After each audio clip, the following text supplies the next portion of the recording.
3,000 miles east of balmy Serra Retreat. It was cold and raining along the still dark shore of southwestern Connecticut. Downstairs in his basement workout room, Michael Licata, recently appointed Don of the Bonanno crime family, was covered in sweat and grunting like a Eurotrash tennis pro as he did his Tuesday kettlebell workout. As he felt the burn, Licata thought it was sort of ironic that out of all the rooms in his new $8.8 million mansion on the water in moneyed Westport, Connecticut, he liked this unfinished basement the best. The exposed studs, the sweat stains on the concrete, his weights and beat-up heavy bag. Pushing himself to the limit every morning in this unheated raw room was his way of never forgetting who he was and always would be. The hardest, most ruthless son of a bitch who had ever clawed his way up from the gutter of Sheepshead Bay, Brooklyn. The short and stocky 50-year-old dropped the 40-pound kettlebell to the concrete floor with a loud crack as he heard the intercom buzz on the basement phone. It was his wife, he knew from bitter experience. Not even 6:30 a.m., and already she was on his case, wanting some bullshit or other, probably for him to pick up their perpetually late housekeeper Rita from the train station again. And he'd imagined that by working from home instead of from his Arthur Avenue social club in the Bronx, he could get more done. Screw her, he thought, lifting the bell back up.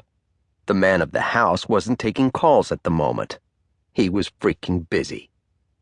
He was stretched out on the floor about to do an ass-cracking exercise called the Turkish get-up when he looked up and saw his wife. She wasn't alone. Standing there in the doorway with her was his capo and personal bodyguard, Ray the Psycho Siconolfi. Licata literally couldn't believe his eyes, because how could it be possible that his stupid wife would bring Ray here into his sanctuary, to see him shirtless and sweating like a hairy pig in just his bicycle shorts? "You're kidding me, right?" Licata said, red-faced, glaring at his wife as he stood. "It's my fault?" Karen shrieked back at him, like his very own silk pajama-clad witch. "You don't answer the friggin' phone!" That was it. Licata turned like a shot-putter and slung the kettlebell at her. Before she could move, the 40-pound hunk of iron sailed an inch past her ear and went right through the sheetrock into the unfinished part of the basement, popping a stud out of the frame on the way. She moved then, boy, like a scalded squirrel. "This better," Licata said, staring death up into his 6'5" bodyguard's eyes. "And Ray, I mean better, be fucking good." Ray, ever expressionless, held up a legal-sized yellow envelope. "Somebody just left this on the gatehouse doorstep," Ray said, handing it to him. "I heard a truck or something, but when I came out it was gone." "What the?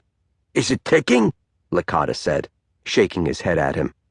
"Come on, boss, like you pay me to be stupid," Ray said, hurt. "I fluoroscoped it as usual. It looks like a laptop or something. Also, see, it's addressed to you, and the return address says it's from Michael Jr. I wouldn't have bothered you except I called Mikey's phone and there's no answer. Not on his cell, not on his house phone." "Michael Jr.?" Licata said, turning the envelope in his large hand. His eldest son, Michael, lived in Cali now, where he ran the film unions for the family. Teamsters, cameramen, the whole nine.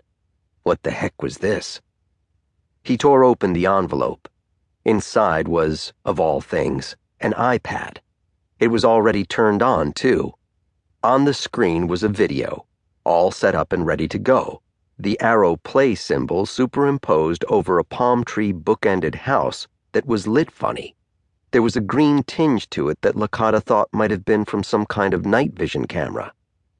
The green-tinged house was his son's, he realized when he peered at the terracotta roof. It was Michael Jr.'s new mansion in Malibu. Someone was surveilling Mikey's house?